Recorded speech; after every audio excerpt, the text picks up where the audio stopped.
کہ وہ یاد کرنے سے یاد ہو جائے اور محفوظ ہو جائے۔ تو میرے بھائی اور بزرگوں میں مبارکباد دیتا ہوں پھر دوبارہ سے، کوئی تقریر کا کوئی موڈ نہیں ہے، کہ اللہ تعالیٰ اس مکتب مدرسے کو قبول کرے، ان بچوں کو قبول کرے، ان کے استاد کو، ان کے ادارے کو، آپ حضرات کی سرپرستی کو اور ان کے اہل خانہ سب کو اپنی بارگاہ میں قبول کرے۔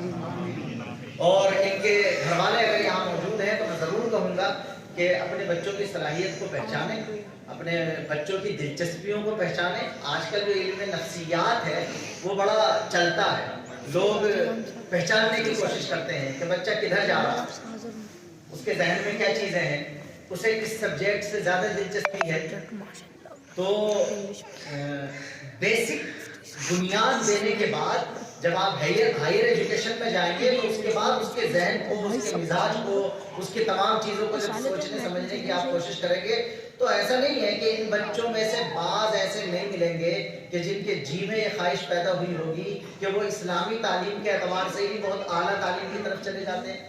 تو اگر کسی کا ایسا کوئی ذہن ہو تو آپ صرف یہیں پر ناظریں اور حفظ پر نہ چھوڑیں بلکہ اور انہیں اعلیٰ تعلیم دلانے کی بھی کوشش کریں۔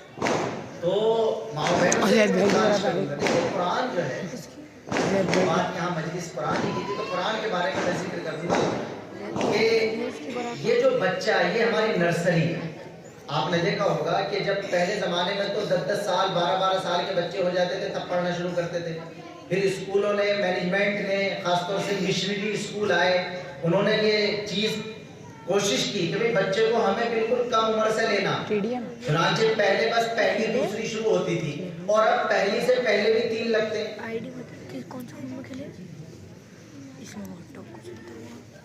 میں اب کام کی بات کر رہا ہوں تھوڑی سی، بس 5 منٹ، کہ پہلے بس یہ ہوتی چلتا چلا جاتا ہے پہلی دوسری، اب وہ نرسری، ایل کے جی اور یو کے جی جو بنی ہے اس میں کوئی ڈاکٹر، ماسٹر، انجینئر یا حافظ، قاری، مولانا نہیں بن جاتا، اس میں مقصد ہوتا ہے بچے کا اپ ڈاؤن کرنا۔ اسی وجہ سے وہاں خواتین رکھی جاتی ہیں اسکولوں میں کہ صاحب وہ کھلائیں گی، ٹافیاں دیں گی، جھلائیں گی، مطلب یہ ہے کہ وہ اس کا محاورے کے اندر یہ چیز پیدا ہو جائے کہ وہ کہاں آنا جانا کر رہا ہے۔ پڑھائی تو اس کی بعد میں شروع ہوگی، پہلی کلاس سے تو ہو ہی جائے گی ایک طریقے سے۔ دراصل ہمیں سمجھنے کی ضرورت ہوتی ہے اپنے نبی پاک علیہ السلام کی اسی ترتیب اور پلان۔ میں پھر دوبارہ سے کہہ رہا ہوں غور کرنے کے لیے، یہ جو 7 سے 15 سال کی عمر ہے یہ بہت مین ہے۔ یہ جو 7 سے 15 سال کی عمر ہے یہ بہت مین ہے، اور اسے آج کل ہم سمجھتے ہیں کہ فلاں رائٹر نے لکھا ہے، فلاں رائٹر نے یہ لکھا ہے، علم نفسیات کے بارے میں یہ لکھا ہے۔ اللہ کی کتاب قرآن کو پڑھیے ذرا ڈھنگ سے، اور اللہ کے نبی کی سیرت اور سنت کو پڑھیے تو پیغمبر علیہ السلام سے کوئی بڑا جیسے نبی نہیں ہے، ویسے ہی پیغمبر علیہ السلام سے بڑا پوری دنیا کا کوئی ماہر نفسیات نہیں۔ پیغمبر علیہ السلام نے جو بچے کی 15 سال کی عمر کو تقسیم کیا ہے اس میں 7 اور 15 تقسیم کیا ہے۔ 7 سال سے نیچے دیا ہے اس کی نشو و نما کا ٹائم۔ 7 سال سے پہلے اس پر کسی قسم کا تعلیمی بوجھ ڈالنے سے بھی منع کیا گیا، چاہے وہ ہماری لائن میں ڈالا جا رہا، ہمارے ساتھ بھی ہوتا، ہم بھی اب اسی سے متاثر ہیں کہ صاحب بچہ 3.5 سال میں چلا جانا چاہیے، تو ہم بھی کوشش کرتے ہیں کہ بچہ 10 سال سے پہلے حافظ ہو جائے، کوشش کرتے ہیں۔ لیکن قرآن اور پیغمبر علیہ السلام کی سیرت سے جو پتہ چلتا ہے اس میں یہ ہے کہ بچہ 7 سال تک تو خاص طور سے جس کی تربیت اور نگرانی میں رہے گا وہ ماں اور باپ ہوتے ہیں۔ اب جب آپ اپنے 3 اور 3.5 سال کے بچے کو ماں باپ سے چھٹا کر کہیں دوسری جگہ بھیج دیتے ہیں تو تربیت اب ماں نہیں کر رہی ہوتی، اس کی تربیت اب اس کا اسکول کر رہا ہوتا ہے۔ تو شیشو مندر کے اسکول میں جائیں گے تو ویسی تربیت، کرسچن کمیونٹی کے اسکول میں جائیں گے تو ویسی تربیت لکھی جائے گی آپ کی دل کی تختی پر، تو فرق تو پڑے گا۔ پیغمبر نے تو 7 سال تک چمٹا کے رکھا ہے ماں باپ سے،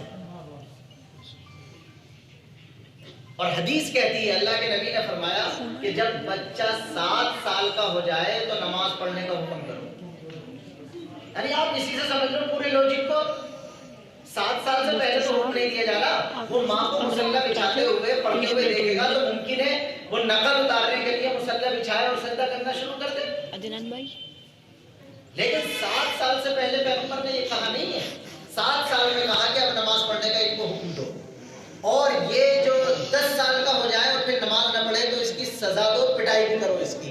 نماز فرض ہوگی 15 سال میں، اور اس کے لیے جو ماحول بنایا جا رہا ہے مسجد میں آنے جانے کا، نماز کے یاد کرنے کا، وہ 7 سال سے بنایا جا رہا ہے.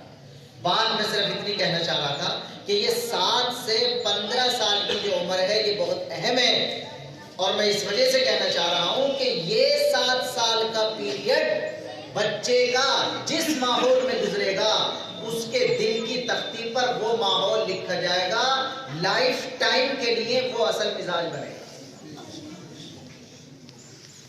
یاد رکھیے گا یہ بات. کئی مرتبہ ہمارے گھرانوں میں یہ سمجھا جاتا ہے کہ پہلے تھوڑا سا ادھر لے جائیں، یعنی پرائمری کرا لیں، پہلے یہ کرا لیں، پہلے تھوڑا سا یہ کرا لیں، پہلے تھوڑا سا یہ کرا لیں. تو ترجیحات بدلی کیوں نہیں جاتی صاحب؟ آپ پہلے یہ کیوں نہیں کرا لیتے کہ پہلے دل کی تختی میں یہ بات لکھی جائے؟ اس لیے ایک بات تو میری یہ تھی کہ جب نرسری پر ہم کام کرتے ہیں، کم عمری میں کام کرتے ہیں، 7 سے 15 سال کی عمر میں کام کرتے ہیں، تو یہ بچوں کو جب 10 منٹ کی تقریریں یاد ہو گئی تو نماز جنازہ تو خود ہی یاد ہو گئی.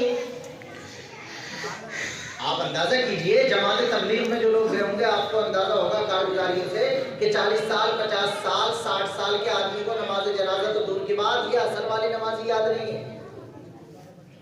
میں بس آخری بات کہہ رہا ہوں اس موضوع کی. نبی کی ترتیب ہی یہ تھی کہ 7 سے 15 سال کی جو عمر کا پیریڈ ہے یہ اس کا اپ ڈاؤن ہی دینی، خاص طور سے دینی تعلیم و تربیت کے لیے ہونا چاہیے. جن لوگوں کو ہم 40 اور 50 سال میں نماز اور نماز جنازہ اور دعائیں سکھاتے ہیں، اگر وہ اس عمر میں مکتب میں آئے ہوتے تو کیا سکھانے کی ضرورت پیش آتی؟ جو 7 سے 15 سال کی عمر میں مکتب اور مدرسے میں آئے گا، 40-50 سال کی عمر کے بعد اسے دعائیں اور نماز جنازہ سکھانے کی کوئی ضرورت پیش نہیں آئے گی. خیال کریں گے سب انشاءاللہ. اور دوسری بات یہ ہے کہ اگر باقاعدہ کسی مکتب اور مدرسے میں فل ٹائم نہیں بھیجا جا سکتا، ایسی صورتحال ہے، کوئی حرج کی بات نہیں، تو اس کے لیے پارٹ ٹائم مکتب چل رہے ہیں، اپنے بچوں کو ان میں ضرور بھیجیں. کوئی شریعت نے کوئی ایسی پابندی جکڑ بندی نہیں کی ہے. مثال کے طور پر ایک ماں باپ وہ ہیں جو یہ چاہتے ہیں کہ فل ٹائم تو میں اپنے بچے کو مدرسے والی تعلیم دوں، یعنی قاری صاحب بناؤں، مولانا صاحب بناؤں، عالم صاحب بناؤں، محدث صاحب بناؤں. تو اس کا مطلب یہ نہیں ہے کہ وہ بس ہاتھ باندھ کے بیٹھ جائیں. جو اپنے بچے کو فل ٹائم دین کی تعلیم دینا چاہتے ہیں اوپر والی تعلیم کے اعتبار سے، تو ان کی ذمہ داری ہے کہ پارٹ ٹائم وہ اپنے بچے کو زمانے کی، دنیا کی اور عصری تعلیم کا انتظام کریں. کوئی ٹیوشن لگائے جو میتھ کا ہو، جو سائنس کا ہو، جو ہندی کا ہو، جو انگلش کا ہو. یعنی فل ٹائم اگر آپ ادھر دے رہے ہیں تو پارٹ ٹائم یہ ساری چیزیں کم از کم اپنے بچے کی نکل پائیں. اس کے الگ اگر کسی ماں باپ کا ارادہ یہ ہو کہ وہ اپنے بچے کو فل ٹائم تو یہ والی تعلیم دینا چاہتا ہے، کالج والی تعلیم دینا چاہتا ہے، یونیورسٹی والی تعلیم دینا چاہتا ہے، وہ ڈاکٹر بنانا چاہتا ہے، انجینئر بنانا چاہتا ہے، شوق سے بنائیے. لیکن فرض ہے اس کے لیے بھی یہ کہ کم از کم اپنے اس بچے کے لیے جو فل ٹائم کالج اور اسکول کا بچہ ہے، پارٹ ٹائم اس قسم کی مسجدوں کے زیر انتظام چلنے والے تاکہ تھوڑی تو وہ ہو سکے کہ کیسے ہو سکے دماغ کی دھلائی. انگلش میں پتہ نہیں کیا لفظ آتا ہے اس کا، برین واشنگ کہتے ہیں نا اس کو. تو کہیں نہ کہیں جب وہ بیچارہ کہیں سے آ رہا ہو تو اگر، اور آج کل یاد رکھیے آج کل کلاس کا اتنا رنگ نہیں چڑھتا جتنے ٹیوشن کے صرف 1 گھنٹے کا چڑھتا. بے شک. اور بلکہ آج کل تو ڈھنگ سے کلاس میں پڑھا کے نہیں دیتا کوئی، جب ٹیوشن ہو جب ہی پڑھا ہوا ہے زیادہ صحیح کر کے. تو اس لیے بہرحال بات لمبی ہو گئی. میں پھر مبارکباد کرتا ہوں، اللہ تعالیٰ ان بچوں کو قبول فرمائے اور ان بچوں کے ذریعے سے ہم سب کے سماج میں، پورے ماحول میں اللہ تعالیٰ ذہنی اور دل اور دماغ کے اعتبار سے ایمان پر ہمیں یقین نصیب فرمائے. ایک آخری بات وہ ہم لوگوں کے لیے، بڑوں کے لیے، ٹھیک ہے بھائی، ماں بہنوں کے لیے بھی، کہ قرآن کا ایک حق جو ہے وہ صحیح پڑھنا ہے. تو یہ صرف ان بچوں کی ذمہ داری نہیں ہے صحیح پڑھنا، وہ ہر مسلمان مرد و عورت کی ذمہ داری. اب میں آرام سے کہہ رہا ہوں بس آخری بات، یہ بہت مبارک کہ آپ کی بچی نے پڑھی، بہت مبارک آپ کے بچے نے پڑھی، اچھا پڑھنا آ گیا، بڑی خوشی کی بات ہے. لیکن قرآن کا صحیح پڑھنا یہ قرآن کا وہ حق ہے جو ہر مسلمان مرد و عورت کے لیے فرض ہے. اور دیکھیں قرآن جو ہے انگلش میں یا ہندی یا اردو میں نہیں، قرآن آیا برگر کھا جاؤں گا. اور عربی دنیا کی سب سے نازک زبان ہے.